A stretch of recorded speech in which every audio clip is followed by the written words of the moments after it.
OK, bonjour. C'est la petite capsule à Marie. Donc, j'ai eu une demande pour faire quelque chose avec du papier de riz. Je suis pas une experte en papier de riz, mais aujourd'hui, je vais vous montrer une technique que moi, j'utilise. Je vais faire la technique avec vous pour le papier de riz. Moi, ce que je veux faire aujourd'hui, c'est une page de mon journal. OK? J'ai déjà mis le gesso transparent. Donc, je vais faire une page de journal. Je pense pas que je vais pouvoir faire toute la démarche avec vous. Ça sera une vidéo beaucoup trop long. Mais ce que je vais faire, je vous montre la technique, ça c'est certain. Et si c'est trop long à la fin de mon vidéo, je vais couper après la technique. Et donc, si ça coupe carré, vous saurez que j'ai enlevé une partie. Et je vous montrerai sur une autre vidéo le final de ma page. Donc, pour couper du papier de riz, il y a bien sûr des ciseaux. Mais le papier de riz, comme vous pouvez voir, est texturé. Donc, ce qui est beau, c'est quand il est comme déchiré. Donc, pour faire cette technique-là, moi, je ne veux pas toute la page sur ma page. Moi, ce que je veux, c'est la partie ici et la partie fleur avec le petit pont ici. OK? Donc, ce qu'on fait pour faire ça, on prend un pinceau avec de l'eau, juste de l'eau ordinaire, et vous tracez avec de l'eau tout ce que vous voulez, où vous voulez couper. Comme ça. Donc là, je suis ce que je veux. Et moi, je veux la pierre sur le côté, donc je vais couper carré. Donc, après ça, ce que vous faites, vous tirez et ça déchire très bien.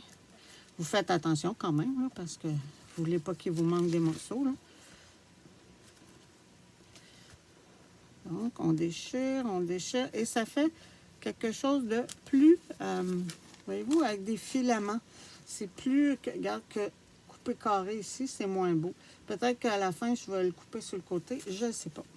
Maintenant, je veux la partie ici, donc je vais continuer ici. Vous n'avez pas besoin de beaucoup d'eau.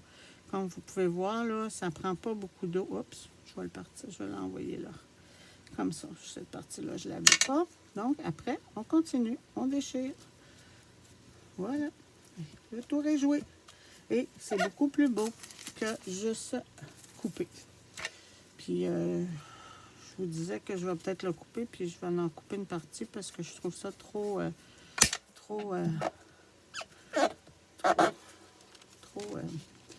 carré. Je ne suis pas une fille très symétrique. Je suis un peu asymétrique, j'aime beaucoup. Donc, voyez-vous, c'est beaucoup plus beau. Et puis, ça coupe très bien. Vous voyez, c'est vraiment magique. Celle-là aussi, je vais y couper un petit peu le bout, là, le bord. Pour que ça soit moins carré. Et ça se coupe, là, comme si on prenait des ciseaux. Voilà pour la technique couper avec de l'eau. Donc, si jamais la vidéo s'arrête là, je vous dis bonjour et à la prochaine. Et je vais faire une autre vidéo avec la page finale. Donc, maintenant, je continue. Donc, j'ai déjà mis... Je vais venir ici. Ça, c'est mon journal. Donc, ça, c'est un accessoire. Donc, j'ai déjà mis du gesso transparent. Donc, ça garde la page blanche. Moi, ce que je veux faire, c'est ceci.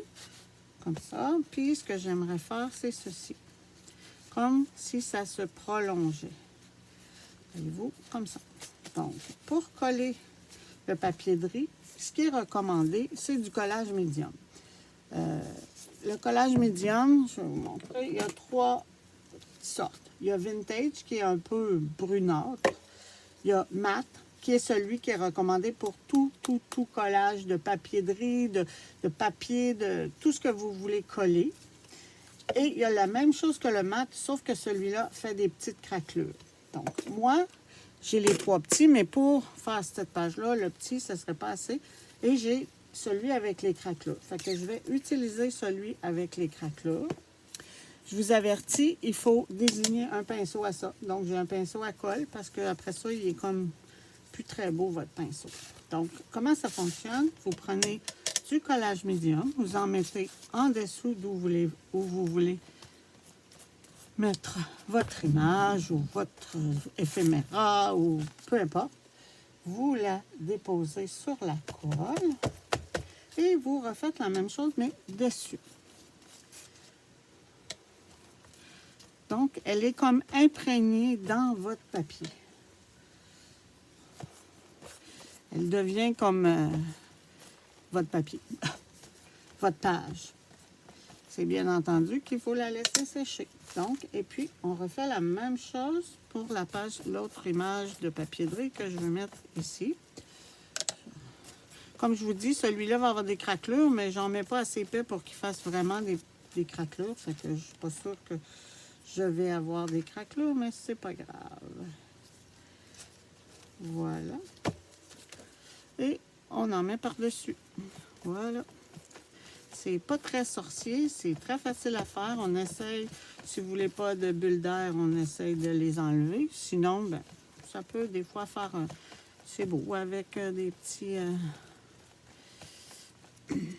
Ben, voilà. Voilà. Donc, c'est... Et je vais le mettre là. Habituellement, j'ai un plat d'eau direct, juste pour les cols, mais... Là, je vais le mettre dans ce plat-là que j'ai utilisé pour l'eau. Par la suite, c'est bien entendu qu'il faut attendre que ça sèche. Donc, moi, je vais essayer d'accélérer un peu le processus pour pouvoir... je voudrais mettre de la pâte dessus avec un petit peu d'embossing glaze. Je ne sais pas si ça va fonctionner. On va voir.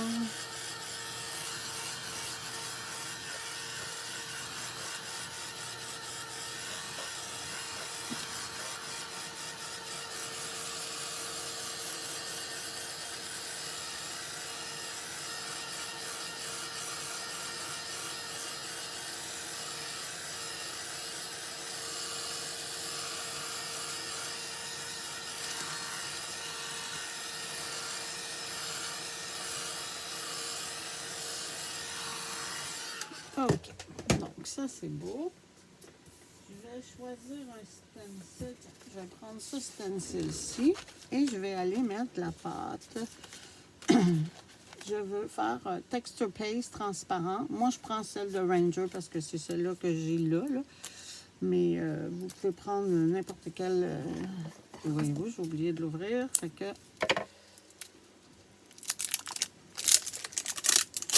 Voilà. Donc, quand on travaille dans un journal, on peut comme pas coller notre stencil, mais habituellement, ça fonctionne quand même assez bien. On prend un pinceau. Moi, j'essaye de le tremper un petit peu avant, je la sèche. Et après, je mets la pâte. Oh, c'est pas avec ça d'habitude que je mets ça. Pas partout. Je vous ai induit totalement en erreur. En erreur, c'est pas ça du tout que je prends, c'est ça. C'est ça, c'est ça, c'est ça. Ça va aller beaucoup mieux. J'étais dans les patates. J'ai pas pensé avant de j'ai pas réfléchi avant d'agir, comme dirait mon conjoint. Voilà. Donc, par la suite, on lève. On met le stencil dans l'eau. C'est très important. Il faut qu'il soit dans l'eau. On met ça là. Et là, je vais étendre la poudre. Et je vais prendre la bleue. Là, je suis en train de me demander si je vais juste l'étendre comme ça, peut-être.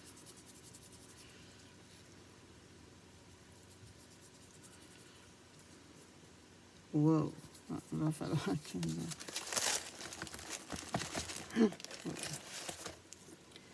Ouais, là, je suis en train de faire un méchant dégât.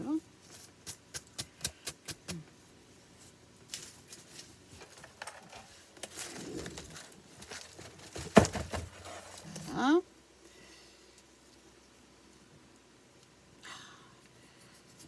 J'ai gaspillé de la poudre, là, ça n'a pas de bon sens.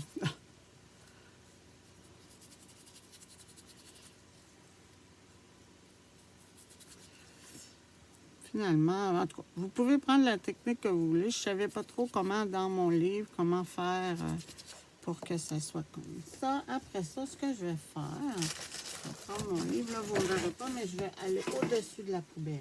Je vais tourner mon livre à l'envers et je vais me débarrasser de la poudre en dessous.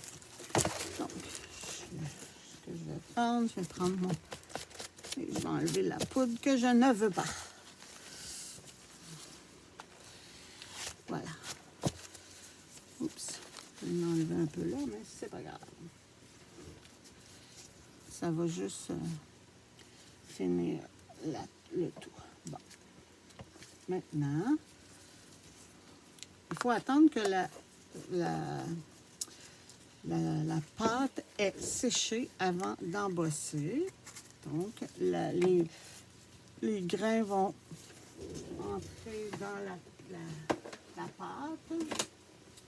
Et après, quand tout va être séché, je vais pouvoir faire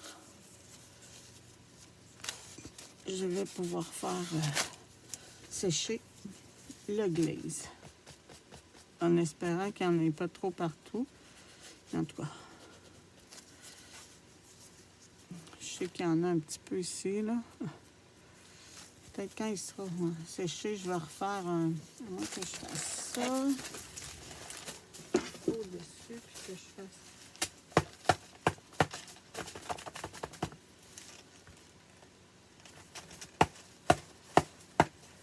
Je pense que c'est déjà mieux. J'en ai partout, de la poudre, c'est pas grave. Donc, voilà pour ce qui est de la texture là.